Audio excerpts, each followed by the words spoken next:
So first off, why are you breeding?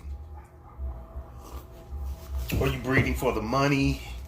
Are you breeding for the love of the breed? Are you breeding to try to improve the breed? What's the reason for you breeding? Because the reason why you're breeding is going to have a lot to do with how you set up your business structure. If you're breeding for money, it's not a good place to be anyway. But if you're breeding for money, then you're not a breeder. You just go buy someone else's dogs, stick them together, and sell those dogs. But if you're a breeder and you're trying to better the breed, you got to have a love for dogs. Like literally, like you got to have a real, like almost insane love for dogs, not just I like dogs, to be a breeder, right? Because this is a 24-hour a day job. It's not like you punch off the clock on Friday and you ain't got to see them again till Monday. Well, no, these dogs need to eat Saturday and Sunday. You know what I mean? Dogs get sick. You know, the weather changes. You got to move stuff around. You know, so you got to have a love for dogs that's like bigger than the average person. Because if you don't, you're wasting your money. Because you're going to get burnt out real quick on it. So you don't invest in no kennel. That's not for you, right? A kennel does not consist of one or two dogs. A kennel consists of at least 5 dogs. You need at least 5 dogs. And 3 could be closely related. 1 could be line related. And 1 shouldn't be related at all. That's how you keep your yard fresh instead of breeding yourself in a corner. But you need at least 5 dogs to run a kennel. Just some inside information. Are you breeding for the money? Are you breeding for the love of the breed? Are you breeding to try to improve the breed? What's the reason for you breeding? Because the reason why you're breeding is going to have a lot to do with how you set up your business structure.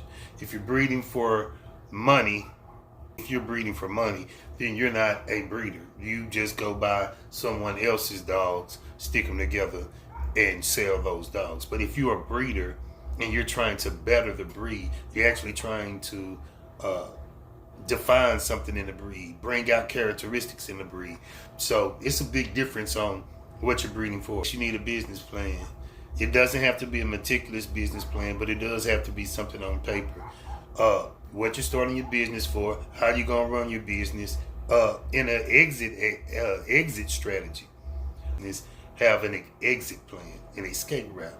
What you gonna do with the dogs when they're not able to breed anymore? You know, things like that. How long do you put? What's your estimated goal as far as breeding?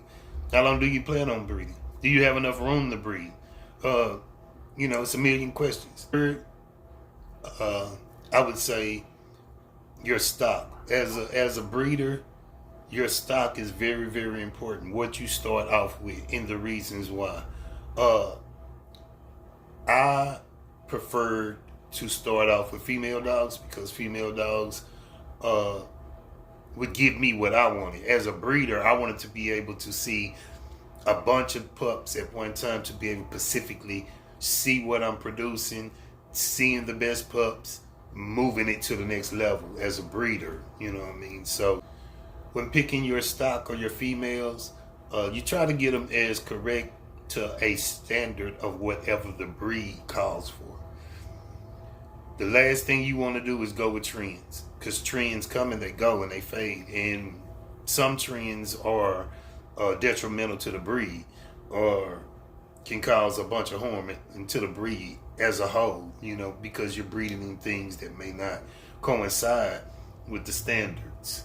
You know what I mean? So stay away from trends. Now, if you're looking at it from a business point of view, it's a way to optimize a trend without settling or destroying your business in a whole, right? What I mean, take for instance, the Merle. The Merle is a hot trend right now, right?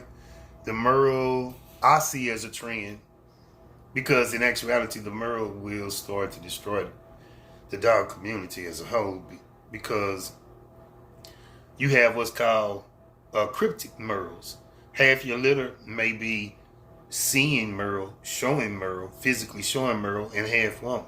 But those dogs cannot be bred back to a Merle. Well, after a generation or two of breeding and they go into different owners and different homes, who knows that dog that doesn't look like a Merle has Merle in its genetics? And that'll start doing what? Producing dogs that's deaf, heart problems, blind, and then it's just going to turn to a cesspool because there's so many dogs that's going to be encrypted with it that we don't know who really got Merle in it without a registry stepping in. You know what I mean? One of the most important things I would say before starting the kennel, man, is to get with people who are already in the business or get you a mentor. Somebody who done did it for some years, who had more than a couple of litters on the ground. Because there's going to be a lot of things that go on that you won't have knowledge of, and you're going to need someone to guide you in the right direction. As far as breeding, as far as health and taking care of the dogs, and it's a lot of different things that go with it. Just not just having a pet. You have livestock now, so you need to know how to take care of animals that's at a bigger capacity than the average person. You know what I mean? So you need that because you can go to the veterinarian and get a 6-in-1 shot for your dog for $65, $75 or whatever. But then what happens when you have 4 or 5 grown females and 2 litters of puppies on the ground and they all need shots? That doesn't seem financially savvy. So you need to be with somebody who know how to make sure that the dogs get the things that they need and you don't go broke at the same time. Please do not go shopping for color. Color is an illusion. It messes you up, man. You start looking at the paint job and you forget about asking these people what's up under the hood. What kind of transmission it got. You need. So the last thing on your list when looking for a dog should be color, man. Look for a great structure. Look for a beautiful temperament. Look for health. Look for, overbites, underbites. Look for, everything that the dog's supposed to have. Then look for color. That's an extra. But once you learn how to breed and do the things that you need to do, you can put a paint job on anything that you have. So don't shop for a train wreck just because it's pretty, and now you're breeding a bunch of train wrecks, and you're just going to breed yourself in a corner. So what about the housing of the animals? Where are you going to house them? Do you have enough room for 4, 5, 6 big dogs and then a litter or 2 at the same time? Who's going to do all of this cleaning? Dog poop adds up quick. Like, especially you living in the city.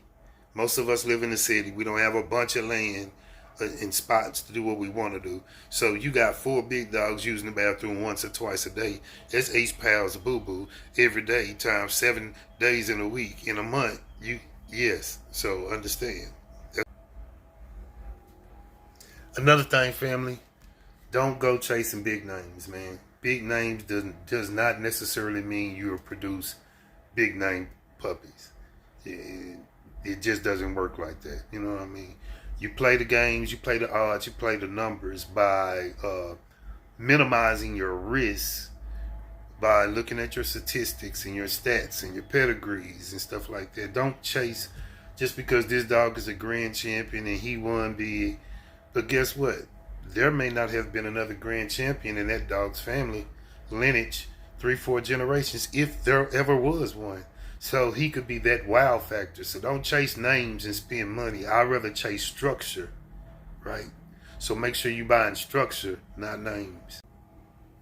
Another big thing that a lot of people really underestimate or don't really understand is branding your business.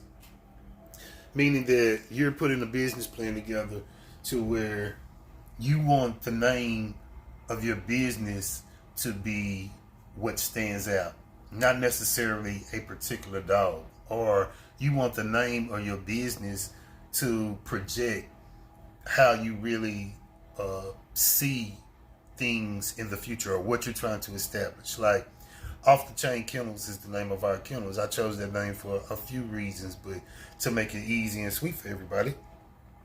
Off the chain. I don't believe that any dog should be on the chain its whole life. Boom.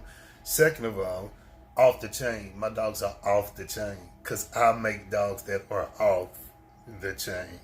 Right? Right. So, with that being said, I use that as a marketing strategy. So, it has a look about itself. You got to make it its own entity. It has its own feel. Present off the chain to the public. It has its own aura. That's a brand. That's when you stick it in somebody's head. You're making a brand. So that's the objective, is to make a brand. You build your kennel around one dog and the dog dies, what happens? Build a kennel around your face and you get sick, what happens? You build a brand and it lives forever. That's the objective. Is what you're feeding your dogs. You gotta also make sure that you're giving your dog healthy, good food. You know, food that will sustain the dog and also be good for the pups as well. Remember that you're not just feeding that one dog, you're feeding the dog and the pups. So you only gonna get what you put into the dog. So you can't expect a championship type of dog and you feeding the dog just some off-brand kibble. You know what I mean? So keep that in mind as well. Last but not least, man, you really want a team. If you're going to do an all-out upscale kennel, you need a team. You can't clean up dog poop, administer vaccinations, come up with a marketing plan, come up with a promotional plan, establish an LLC, get all your dogs registered. Make sure y'all hit every show. Wash and clean all the dogs. You can't put on all those jackets and do each one proficiently. You can do it and get by, but to do it and make it easy on everybody, if you had one or two people who were just in the marketing, their whole job is just to take pictures of your dogs, post them on social medias, find other avenues, every day, getting your name out there.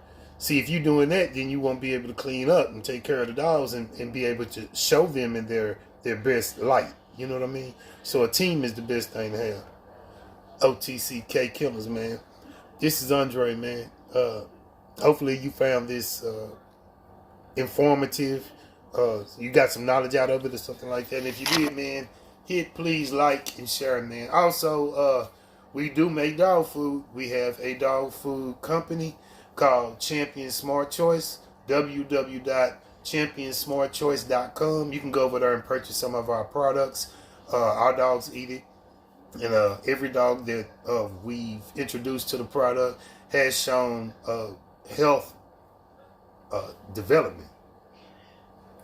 And every dog that we've introduced to our program and our food has showed increasingly pleasant development. So we on that. Y'all get on that. We have a litter or two coming up this year. Man, I'm going to do something that's like totally against what I've been doing. This is an experiment type of area, you know, so I'm going to work with that. But I'm going to stay true to the American Bully Pocket as well, man. And I have American Bully Pocket breeding coming up as well. So y'all be on the lookout for Off the Chain Kennels, man.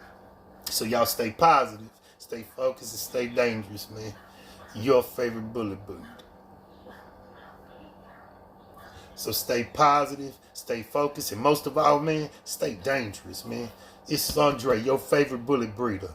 Off the Chain Kennels. We out.